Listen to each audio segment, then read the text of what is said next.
ಶರಣ ಸಂಸ್ಕೃತಿಯ ಮೂಲಕ ಸೌಹಾರ್ದತೆ ಮಾನವೀಯ ಮೌಲ್ಯಗಳ ಬೆಳವಣಿಗೆಗೆ ಶ್ರಾವಣ ಬಂತು ಅನುಭವ ತಂತು ಪೂರಕ ಶ್ರೀ ಗುರುಬಸವ ಮಹಾಸ್ವಾಮೀಜಿ.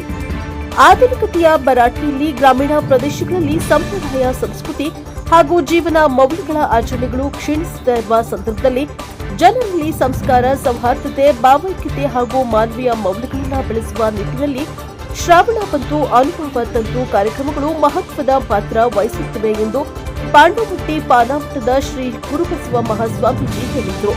ಚನ್ನಗಿರಿ ತಾಲೂಕಿನ ಡೋಣಿಹಳ್ಳಿ ಗ್ರಾಮದ ದೇವಸ್ಥಾನದ ಮುಂಭಾಗದಲ್ಲಿ ಜಾಗತಿಕ ಲಿಂಗಾಯತ ಮಹಾಸಭಾ ಚನ್ನಗಿರಿ ತಾಲೂಕು ಘಟಕದ ವತಿಯಿಂದ ಆಯೋಜಿಸಿದ್ದ ಶ್ರಾವಣ ಬಂತು ಅನುಭವ ತಂತು ಕಾರ್ಯಕ್ರಮದಲ್ಲಿ ದಿವ್ಯ ಸಾನ್ನಿಧ್ಯ ವಹಿಸಿ ಅವರು ಆಶೀರ್ವಚನ ನೀಡಿದರು. ಶ್ರಾವಣ ಮಾಸದಲ್ಲಿ ಹಿಂದೆ ಬಹುತೇಕ ಗ್ರಾಮಗಳಲ್ಲಿ ಪುರಾಣ, ಪುಣ್ಯಕಥೆಗಳು ಹಾಗೂ ಧಾರ್ಮಿಕ ವಿಚಾರಗಳ ಶ್ರವಣ ನಡೆಯುತ್ತಿತ್ತು. ಆದರೆ ನಾಗರಿಕತೆ ಮತ್ತು ದೃಶ್ಯ ಮಾಧ್ಯಮಗಳ ಪ್ರಭಾವ ಹೆಚ್ಚಾದಂತೆ ಜನರ ಜೀವನ ಕ್ರಮದಲ್ಲೂ ಬದಲಾವಣೆಯಾಗಿದೆ. ಧಾರ್ಮಿಕ ಆಚರಣೆಗಳಲ್ಲೂ ನೈಜ ಚಿಂತನೆಗಿಂತ ಪ್ರದರ್ಶನ ಹಾಗೂ ವೈಭವೀಕರಣಕ್ಕೆ ಹೆಚ್ಚಿನ ಒತ್ತು ನೀಡುವ ಪರಿಸ್ಥಿತಿ ನಿರ್ಮಾಣವಾಗಿದೆ. ಇಂತಹ ಸಂದರ್ಭದಲ್ಲಿ ಜನರಲ್ಲಿ ನೈಜ ಧಾರ್ಮಿಕ ವಿಚಾರ, ಸಂಸ್ಕೃತಿ, ಸಂಸ್ಕಾರ, ಸ್ವಾಮರಸ್ಯ ಮತ್ತು ಮಾನವೀಯ ಮೌಲ್ಯಗಳನ್ನು ಬೆಳೆಸುವ ಅಗತ್ಯವಿದೆ ಎಂದು ಅವರು ಹೇಳಿದರು. ಮನುಷ್ಯ ಪರಿಪೂರ್ಣ ವ್ಯಕ್ತಿತ್ವವನ್ನು ರೂಪಿಸಿಕೊಂಡು ಸಾರ್ಥಕ ಜೀವನ ನಡೆಸಲು ಹಾಗೂ ಸಾಮಾಜಿಕ ಜವಾಬ್ದಾರಿಯನ್ನ ಸಮರ್ಥವಾಗಿ ನಿರ್ವಹಿಸಲು ಅಗತ್ಯವಾದ ಮಾರ್ಗದರ್ಶಿ ತತ್ವಗಳು ವಚನ ಸಾಹಿತ್ಯದಲ್ಲಿವೆ. ವಚನಕಾರರು ತಾವು ಬದುಕಿದ ರೀತಿಯ ಮೂಲಕವೇ ಸಾವಿರಾರು ಜನರ ಬಾಳಿಗೆ ಬೆಳಕಾದರು. ಅನುಭವ ಎಂಬುದು ಕೇವಲವೇ ವರ್ಗದವರಿಗೆ ಸೀಮಿತ ಎಂಬ ಪರಂಪರಾಗತ ನಂಬಿಕೆಯನ್ನ ಶರಣರು ಮುರಿದು ಸಾಮಾನ್ಯರಂತೆ ಬದುಕುತ್ತಲೇ ಅನುಭವದ ಎತ್ತರಕ್ಕೆ ಏರಿದ್ರು. ಇಂತಹ ಬದುಕಿನ ಮೂಲಕವೇ ಲಿಂಗಾಂಗ ಸಾಮರಸ್ಯದ ಅನುಭವವನ್ನ ಪಡೆದು ತಮ್ಮ ಅನುಭವದ ಅಂತರಂಗವನ್ನ ಸಮಾಜಕ್ಕೆ ತೆರೆದಿಟ್ಟರು ಎಂದು ಶ್ರೀಗಳು ವಿಶ್ಲೇಷಿಸಿದರು. ಶರಣ ಸಾಹಿತ್ಯವು ವ್ಯಕ್ತಿಯ ಬದುಕು ಮತ್ತು ವ್ಯಕ್ತಿತ್ವಕ್ಕೆ ವಿಶೇಷ ಮೆರುಗು ನೀಡುವ ಶಕ್ತಿಯನ್ನ ಹೊಂದಿದೆ. ಶ್ರಾವಣ ಬಂತು ಅನುಭವ ತಂತು ಕಾರ್ಯಕ್ರಮದ ಮೂಲಕ ಗ್ರಾಮ ನೈರ್ಮಲ್ಯ, ಭಾವೈಕ್ಯತೆ, ಸೌಹಾರ್ದತೆ, ಮೂಢಾಚರಣೆಗಳ ನಿರ್ಮೂಲನೆ, ರೈತರಿಗೆ ಅಗತ್ಯ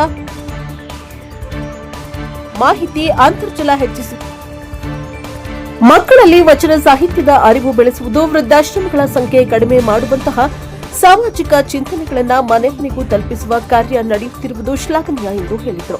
ಮನೆಗಳೇ ಮಠಗಳಾಗಿ ಕುಟುಂಬಗಳಲ್ಲಿ ಸಂಸ್ಕಾರ ಮತ್ತು ಸಂಸ್ಕೃತಿ ಬೆಳೆದು ಜ್ಞಾನದ ಜ್ಯೋತಿ ಬೆಳಗುವಂತಹ ವಾತಾವರಣ ನಿರ್ಮಾಣವಾಗಬೇಕು. ಒಬ್ಬ ವ್ಯಕ್ತಿಗೆ ಸುಖ, ಶಾಂತಿ ಹಾಗೂ ಸಮೃದ್ಧಿಯ ಬದುಕು ಬೇಕಾದರೆ ಸಮಾಜದಲ್ಲಿ ಸುವ್ಯವಸ್ಥೆ ಇರಬೇಕು. ಇಂತಹ ಸಾಮಾಜಿಕ ಮೌಲ್ಯಗಳನ್ನು ಶರಣರು 12ನೇ ಶತಮಾನದಲ್ಲಿಯೇ ಸಮಾಜಕ್ಕೆ ಪರಿಚಯಿಸಿದ್ರು ಎಂದು ತಿಳಿಸಿದರು.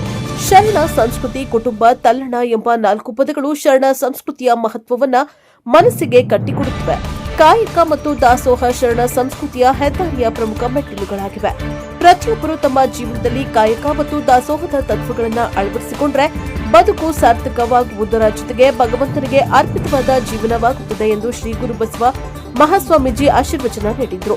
ಕಾರ್ಯಕ್ರಮದಲ್ಲಿ ಜಾಗತಿಕ ಲಿಂಗಾಯತ ಮಹಾಸಭಾ ಮಹಿಳಾ ಘಟಕದ ಅಧ್ಯಕ್ಷೆ ಶ್ರೀಮತಿ ಮಂಜುಳಾ ಟಿವಿ, ರಾಜು ಪಟೇಲ್, ಜಾಗತಿಕ ಲಿಂಗಾಯತ ಮಹಾಸಭಾ ಚನ್ನಗಿರಿ ತಾಲೂಕು ಘಟಕದ ಅಧ್ಯಕ್ಷ ರಾಜಪ್ಪ ಕಂಚಿಗನಾಳ, ಕಾರ್ಯಾಧ್ಯಕ್ಷ ಎಂಯು ಚನ್ನಬಸಪ್ಪ, ಪ್ರಧಾನ ಕಾರ್ಯದರ್ಶಿ ಕೆಜೆ ಶಿವಮೂರ್ತಿ, ಉಪಾಧ್ಯಕ್ಷ ಟಿವಿ ಚಂದ್ರಪ್ಪ ಸೇರಿದಂತೆ ಮಹಾಸಭಾದ ಪದಾಧಿಕಾರಿಗಳು ಹಾಗೂ ದೋಣಿಹಳ್ಳಿ ಗ್ರಾಮದ ಸರ್ವ ಶರಣರು ಮತ್ತು ಭಕ್ತರು ಉಪಸ್ಥಿತರಿದ್ದರು.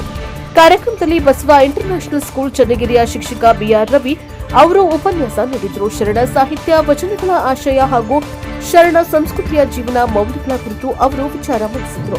Bureau report Devaraj Kivili, Praja power TV, Davanagere.